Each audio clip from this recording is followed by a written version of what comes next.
Naguluhan ang mga specter na ginagamit ni Susano matapos ang mga itong pag-utusan ni Yuan. Naglalabas si Yuan ng kulay itim na kapangyarihan na siyang nagpapahina sa pagkontrol ni Susano sa mga specter. Nasiyahan si Susano sa bagong kapangyarihan na gagamitin sa kanya ni Yuan, sinabi nito na umpisahan na raw nila ang totoong laban. Nung pasugod na si Susano ay may bigla itong napansin sa kanyang paligid. Ngayon pa lang nito napagtanto na naaalis na sa kanyang kontrol ang mga specter na napakatagal na niyang nakasama. Kasabay ng paglayo ng mga specter kay Susano ay ang pag-iiba ng kanyang itsura. Unti-unting naaalis ang nakakatakot nitong anyo hanggang sa halos mag-itsura na lang itong isang normal na bungo. Hindi naman makapaniwala si Susano na nawawala na sa kontrol niya ang mga specter na nagpapalakas sa kanya nang dahil lang sa isang salita ni Yuan. Tinanong ni Susano si Yuan kung ano raw ang ginawa nito. Sumagot naman si Yuan na ito raw mismo ang nagsabi sa kanya na hindi pa niya nagagamit ang totoong kapangyarihan ng Kaini. Ngumiti si Yuan at sinabi kay Susano na ngayon raw ay naiintindihan na niya ang kapangyarihan ng Kaini, at ito nga raw ay ang lubusan na pangingibabaw sa mga patay. Nainis naman si Susano sa kanyang kadaldalan, dapat nga raw ay hindi niya ito sinabi kay Yuan. Pero kahit unti-unti nang nawawala sa kontrol ni Susano ang mga specter ay hindi pa rin ito natinag. Sinubukan itong ibalik sa kanya ang kontrol sa mga specter ngunit hindi ito nagtagumpay. Nagmadali na lang ito sa pagsugod kay Yuan. Habang umaatake si Susano ay nagtanong ito kung naniniwala ba raw talaga si Yuan na matatalo siya nito gamit ang bago nitong diskubreng kapangyarihan. Sinabi ni Susano na nangangarap lang daw si Yuan. Nasa loob nga raw siya ng sarili niyang dungeon kaya hindi siya nito matatalo. Makailang ulit na nagtama ang mga sandata ni Yuan at Susano, hindi sila nagpapadaig sa isa't isa.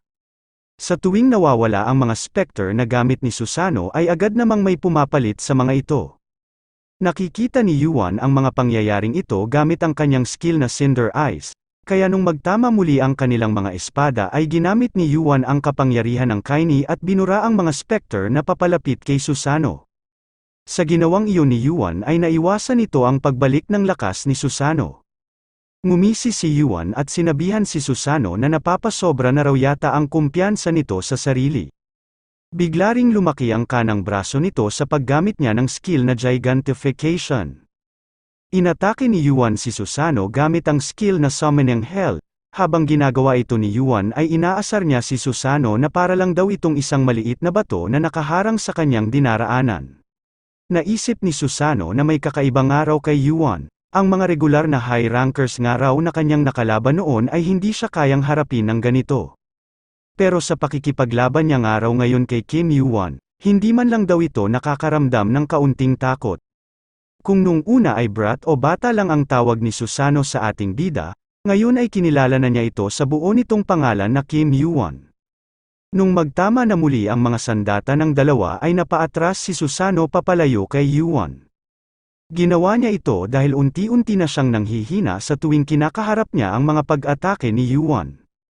Mapapansin ang malaking pagbabago sa itsura ni Susano. Nainis ito at napapaisip kung bakit hindi na niya nga raw makontrol ng maayos ang mga specter na nasa kanyang dungeon. Pagkatingin ni Susano sa direksyon ni Yuan ay bigla itong nagulat. Bumungad sa kanyang harapan ang isang napakalaking misteryosong mata. Nagliyab ang holy fire na nasa katawan ni Susano habang iniisip nito kung ano raw ang mata na nakikita niya ngayon. Kumalat at lumaki ang holy fire skill na nasa katawan ni Susano. Naramdaman niya na parang nasusunog siya hanggang sa kanyang mga buto. Hindi nito mapigilan na mapahiyaw dahil sa sobrang init na kanyang nararamdaman. Napapaisip si Susano kung bakit daw siya nakakaramdam ng ganoong sakit gayong isa ng undead ang kanyang katawan. Pinuna ni Yuan si Susano, sinabi niya na mukhang natatakot nga raw ito ngayon. Sinubukan naman ni Susano na alisin ang malakulay lilang apoy na nasa kanyang katawan, pero kahit anong gawin niya ay hindi ito mawala. Sinabi ni Yuan kay Susano na ang apoy raw ng holy fire ay lumalaki sa pamamagitan ng pagkonsumo ng takot. Nagpasya si Susano na atakihin na lang si Yuan. Naisip niya na maaalis rin ang apoy na nasa kanyang katawan kapag napatay na niya ito. Puno ng galit si Susano habang papalapit kay Yuan. Sino nga raw ito para pahirapan siya ng ganoon? Natawa naman si Yuan sa nakikita niya ngayon na pagkadesperado ni Susano. Nung paparating at patama na ang pag-atake ni Susano ay bigla siyang inutusan ni Yuan na huminto raw ito. Tumigil ang dulo ng espada ni Susano sa leeg ni Yuan. Nagtaka ito kung bakit raw hindi niya makontrol ang kanyang katawan. Habang inilalapit ni Yuan ang suot nitong kaini sa mukha ni Susano ay sinabi niya dito na kahit gaano pa nga raw ito kalakas nung isa itong high ranker, sa huli ay isa na lang din itong specter. Hinawakan ni Yuan ang mukha ni Susano, sinabi niya rito na kailangan na raw nitong magpaalam. Sa kapangyarihan ng kaini ay mabilis na naglaho ang buong katawan ni Susano. Sinabi ni Yuan na ito nga raw ang nararapat na katapusan nito. Kasunod noon ay nakatanggap si Yuan ng notification na nakapasa raw siya sa Susano's dungeon. At natanggap daw niya ang kaluluwa ni Susano. Pagkatanggap ni Yuan sa notification ng kanyang pagkapasa ay napasabi siya ng tapos ng araw ito. Medyo nagtagal nga rin daw siya bago niya ito natapos. Dumating na rin ang notification na makukuha raw ni Yuan ang legacy ni Susano at matatanggap daw nito ang title na King of the Dead. Makakalabas daw si Yuan sa dungeon gamit ang return command. Unti-unting nasira ang dungeon na iniwan ni Susano. Pinaalam ng system kay Yuan na guguho na raw ito pagkatapos ng 30 minuto. Pagkalabas ni Yuan sa dungeon ay nanatili muna ito sa kagubatan na malapit sa wall of the first floor of the tower, edge of the world. Inaalam niya muna kung ano ang mga reward na kanyang natanggap. Habang ginagawa ito ni Yuan ay humanga naman si Arthur. Sinabi niya na talagang napatay na nga raw nito si Susano. Sinabi naman ni Yuan na patay na naman daw talaga si Susano. Ang mas tama nga raw na sabihin ay naihiwalay na niya ang kaluluwa nito mula sa kanyang katawan. Inuna na ni Yuan na tingnan ang natanggap niyang legacy ni Susano, at ito ay ang Kusanagi no Tsurugi. Ang Kusanagi no Tsurugi ay isang spirit sword, reward ito na natanggap ni Susano sa pagkakatalo nito sa Yamato no Orochi. Isa rin ito sa 3 sacred treasures na nagrerepresenta sa 3 precious children. Naisip ni Yuan na ang mga spirit sword na gaya nito ay agad na dinadagdagan ang lakas ng nagmamay-ari, kaso nga lang daw ay dahan-dahan rin itong inuubos ang lakas at buhay ng siyang gumagamit. Isinunod ni Yuan na tingnan ang King of the Dead.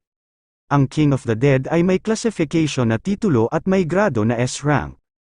Ang nagmamay-ari ng title na ito ay magkakaroon ng kakayahan na pangasiwaan at pagharian ang mga patay.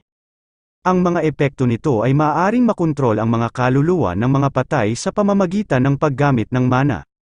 Maaaring ilagay ang isang kaluluwa sa loob ng isang katawan gamit rin ang mana. Maaari ring magsama ng katawan ng isang patay gamit ang mana kapag nasa pag-aari ito.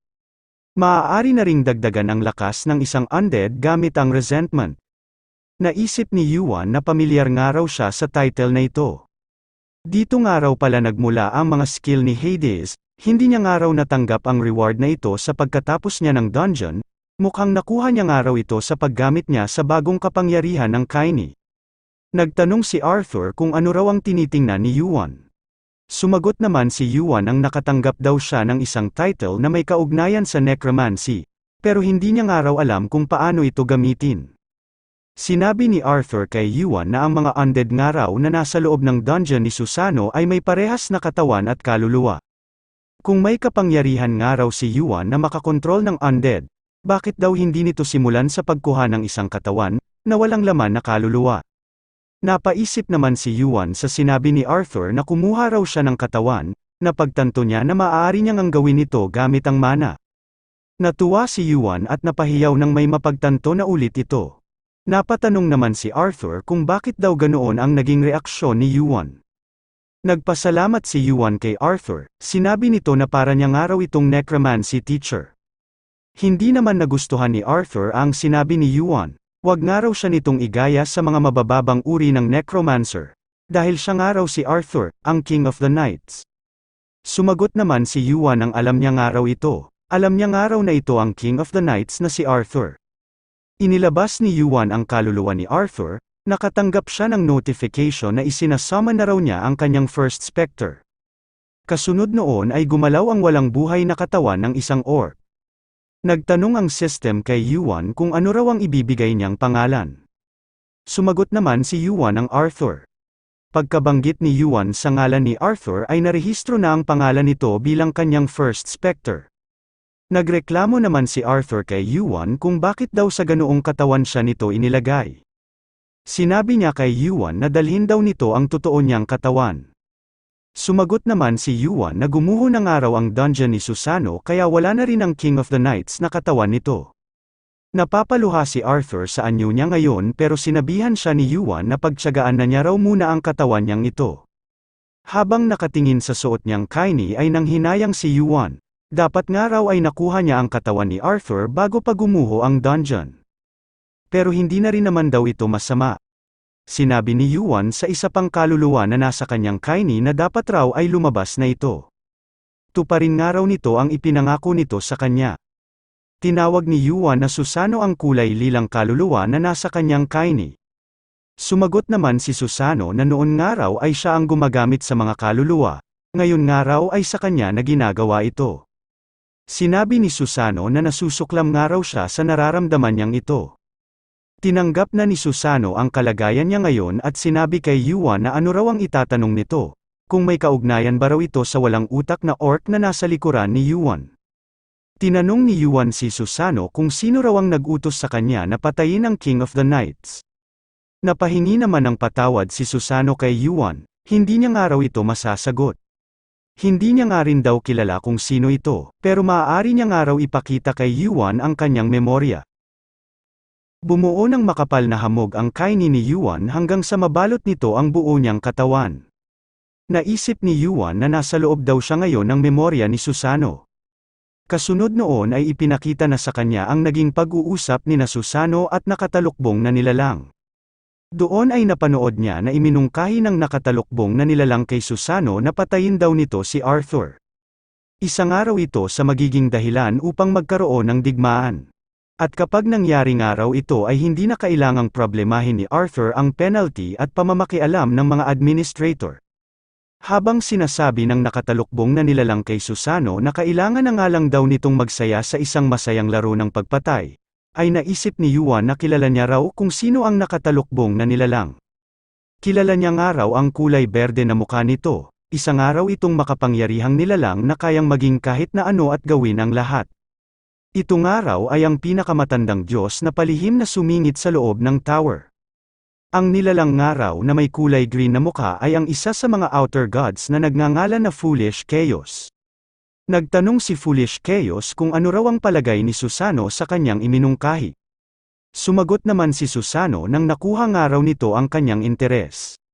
Sinabi ni Foolish Chaos na ang pagkamatay ng King of the Knights na si Arthur ay isa lang maliit na punla. Pero darating nga raw ang panahon na ang mga maliliit na punla na ito ay kakalat sa buong tower. Napangiti naman si Susano sa mga pinaplano ni Foolish Chaos, nagugustuhan niya nga raw ang mga sinasabi nito. Tumawa ng malakas si Susano at sinabi kay Foolish Chaos na sasayawan niya nga raw ang tugtog nito. Hindi maipinta ang itsura ni Yuan matapos nitong mapanood at mapakinggan ang pag-uusap ni Susano at Foolish Chaos. Unti-unting nawala ang makapal na hamog, sa pagkawala ng mga ipinakitang alaala ni Susano ay ang pagbabalik ng orihinal na kapaligiran ni Yuan. Tumawa ang kaluluwa na si Susano at nagtanong kay Yuan kung nakita niya ba raw ito ng maayos. Naisip naman ni Arthur na napakabasura nga raw ni Susano dahil nasiyahan pa ito sa kanyang ipinakita. Sinabi ni Susano na hindi niya raw alam kung sino ang kanyang nakausap, pero simula nga raw nang makaharap niya ito ay hindi na rin nagtagal at nag-umpisa na rin ang Gigantomachie. Kaso nga lang daw ay hindi rin siya nakapagsaya ng maayos dahil sa pinakialaman siya ni Hades. Napansin ni Susano ang ekspresyon ng mukha ni Yuan kaya tinanong niya ito kung kilala ba raw nito ang nakatalukbong na nilalang na kanyang nakausap. Sumagot naman ang nagpipigil sa galit na si Yuan na kilalang kilala niya nga raw ito. Ito nga raw ang pumatay sa kanyang mga kaibigan at ang nilalang na papatayin niya sa hinaharap. Naghanap si Yuan ng matutuluyan sa loob ng first floor. Habang nakahiga ito ay naiisip niya ang mga eksenang nasaksihan niya sa memorya ni Susano. Simula nga raw nung bumalik siya sa nakaraan, mabilis niya nga raw na tinatapos ang lahat kaya akala niya ay magiging maayos na ito. Pero ngayon nga raw ay napag-alaman niya na matagal na palang nakapagplano ang mga outer gods. Halos 1,000 taon na nga raw ang nakakaraan simula nung mamatay si Arthur, mukhang malapit na nga raw ang panahon na ang mga punla na itinanim ng mga outer gods ay mag-umpisa ng anihin. Naisip ni Yuan na may kaugnayan nga raw si Lancelot sa pagkamatay ni Arthur, at ito ngayon ang nakatayong hari ng Britanya. Ano nga raw kaya ang mangyayaring insidente ang may kaugnayan sa Britanya? Naisip ni Yuan na ang magiging trump card nga raw ng Britanya ay ang kanyang first specter na si Arthur. Kaya kailangan niya nga raw ipagpatuloy ang kanyang pag-akyat. Sa panahong ito nga raw ay kailangan niyang baguhin ang kanilang kalagayan, para sa nakararami at lalong-lalo na para sa kanyang mga kaibigan. Nung makatulog na si Yuan ay napanaginipan nito ang dati niyang pakikipaglaban. Ang kaibahan kay Yuan ay alam nito na nananaginip lang siya, kaya karamihan sa kanyang mga panaginip ay napakalinaw. Nakita ni Yuan ang pamilyar na itsura ng kanyang mga kakampi at kaibigan. Naroon ang matandang lalaki na may puting balbas na kilala sa pangalan na Merlin at bansag na The Great Magician. Nasa harapan din ni Yuan ang pang-16 sa ranggo ng mga high rankers. Ito ay si Asura na kilala rin sa tawag na The Monster of Three Heads and Six Arms. Habang pinagmamasdan ang nakasama niya noon na nakipaglaban, ay naisip ni Yuan na sa pakikipaglaban nilang ito, maliban lang sa kanya, lahat ng mga ito ay mamamatay. Papasugod na kina Yuan ang mga outer gods na pinamumunuan ni Foolish Chaos. Naghanda ang daan-daang rankers sa pagdating ng mga ito. Nung mag-uumpisa na ang laban ay agad silang nagsigalaw upang salubungin ang mga outer gods. Sa laban nilang ito ay si Asura ang nangunguna sa kanilang grupo. Marahil ay ginawa niya ito dahil sa gusto nitong ipaghiganti ang pagkamatay ng dalawa niyang kapatid. Napangiti si Asura nang makita nito na inuunahan siya ni Yuan sa pagsugod, hindi niya nga raw inasahan na gagawin ito ni Yuan. Sumagot naman si Yuan ang dapat nga raw ay ginawa na niya ito simula pa lang nung umpisa. Naisip ni Yuan na kung ginawa niya nga raw ito noon, ilang buhay raw kaya ang magagawa niyang mailigtas. Sa daan-daang high rankers at ilang inner gods ay nanguna si Yuan at sinugod ang mga kalaban nilang outer gods na pinamumunuan ni Foolish Chaos. Habang papalapit ito kay Foolish Chaos ay iniisip ni Yuan na kahit saan nga raw na mundo, at kahit saan mang panahon. Para raw sa lahat ay papatayin niya raw ito ng paulit-ulit. Bigla namang nagising si Yuan sa kanyang pagkakatulog, sa pagmulat ng mata nito ay nag-activate rin ang kanyang Cinder Eyes. Napahinga ng malalim si Yuan at napasambit ng nanaginip na naman daw siya ng masama. Bumangon na si Yuan sa kanyang pagkakahiga. Hindi nga raw porket nalaman niya na nakapagsimula na ng masamang plano ang mga outer gods ay hihilata na lang siya at malulumbay. Naisip ni Yuan na dito pa nga lang daw siya mag-uumpisa.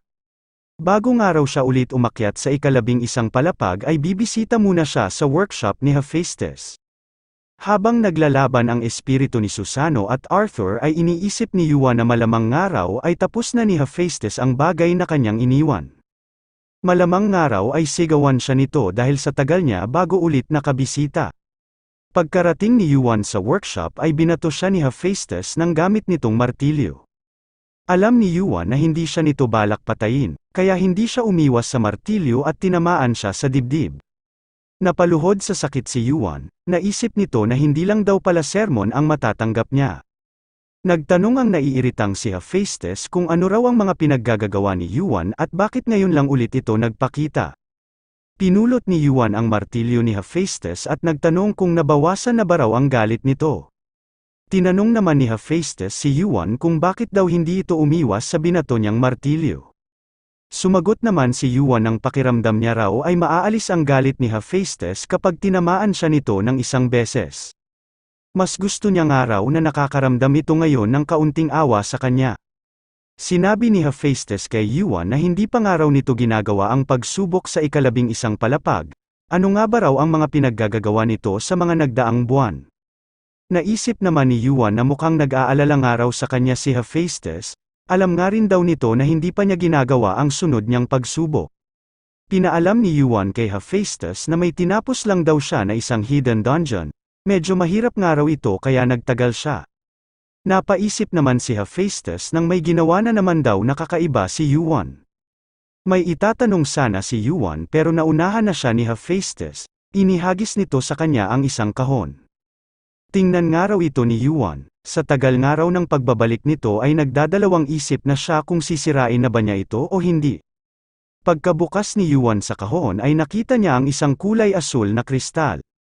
Ito ay ang pure divine sea crystal na iniwan noon ni Yuan kay Hephaestus. Naisip ni Yuan na bukod nga raw sa iba ang attribute nito, halos lahat daw ng epekto nito ay kagaya ng sa divine dark crystal. Ang hindi niya lang matukoy ay kung ano ang ibig sabihin ng rose over all oceans. Tinawag ni Hephaestus si Yuan at sinabing ibigay raw muna nito sa kanya ang suot nitong guwantes. Napatanong naman si Yuan kung bakit naman daw. Sumagot si Hephaestus nang lalagyan niya lang daw ito ng isa pang slot para madaling madala ni Yuan ang isa pa nitong kristal. Nasiyahan naman si Yuan at sinabi kay Hephaestus na gaya nga raw ng iniisip niya, si Hephaestus nga lang daw ang laging nag-aalala sa kanya. Sinabi ni Hephaestus na tinatapos niya lang naman daw ang bagay na kanyang nasimulan, balikan na nga lang daw ito ni Yuan pagkatapos ng kalahating buwan. Inabot na ni Yuan ang kanyang guwantes na kaini kay Hephaestus. Sinabi ni Hephaestus na mas maayos nga raw kung ang kaini ay maaaring makagamit ng dalawang klase ng kapangyarihan. Pero isa nga lang daw ang maaaring ilagay na fragment sa kada isang item. Naiintindihan ni Yuan ang paliwanag sa kanya ni Hephaestus. Napapaisip siya kung bibigyan niya ba raw ito ng ideya. Tinanong ni Yuan si Hephaestus kung hindi ba raw nito maaaring palakasin ang kaini. Napatanong naman si Hephaestus kung ano raw ang ibig sabihin nito. Nagulat si Hephaestus nang sabihin sa kanya ni Yuan na baka nga raw maaari itong gumamit ng ibang sangkap kagaya na lang ng mana. Napaisip si Yuan kung nahalata ba raw ni Hephaestus na may alam siya sa mga ganoong bagay. Nagtanong naman si Hephaestus kung isa ba raw genius si Yuan. Tinanong ni Yuan kung ano raw ang sinabi nito, pero hindi siya sinagot ni Hephaestus at wala naman daw siyang sinasabi. Pinuri ni Hephaestus si Yuan sa ibinigay nitong ideya, mukhang may pakinabang daw pala ito kahit paminsan-minsan. Biniro naman ni Yuan si Hephaestus na tinawag nga raw siya nitong genius. Naasar naman si Hephaestus at itinanggi ito, wala nga raw siyang sinasabi na ganoon. Kahit nagagalit si Hephaestus ay nasisiyahan naman si Yuan sa nagiging reaksyon nito.